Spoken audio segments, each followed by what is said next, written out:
I'm Gemma from Concrete Gems Crochet. Today I want to show you how to do half double crochet in the third loop. It's a beautiful stitch that creates this really stunning kind of braided effect on the front of your work, and it's super easy to do too, so I will show you now. I'm using a lovely hand-dyed yarn by Skein Queen and a 5mm hook to show you this. So let's get started. I'm going to chain one rather than chaining two because we're working a bit lower down the stitch, so chain one is all you need. Now, as the name suggests, we're working into the third loop. Now, if you don't know where that is, take a look at your half double crochet. So I've done a half double crochet row already across here, and you will only have the third loop when you have half double crochets because of the way the stitch is made. So if you look at the top, you have your normal loops. You've got your front and your back loops.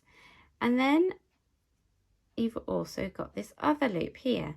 If you're working in rows, it's going to be looking at you. If you're working in rounds, it will be behind you and you won't actually be able to see it. So the third loop here will be on this side underneath.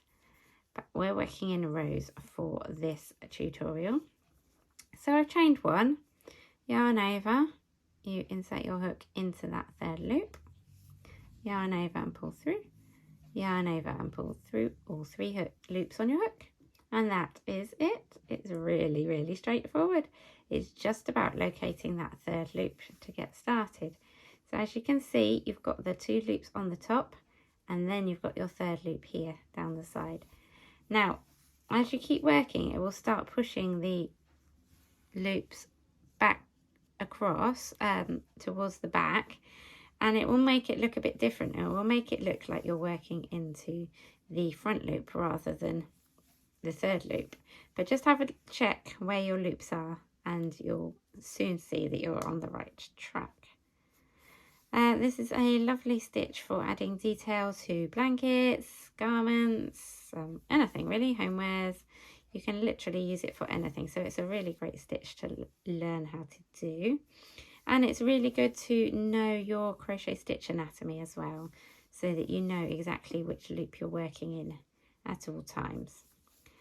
I think that's it really. I hope you've enjoyed this super quick tutorial, and I hope you're going to try out the half double crochet in the third loop. Bye for now.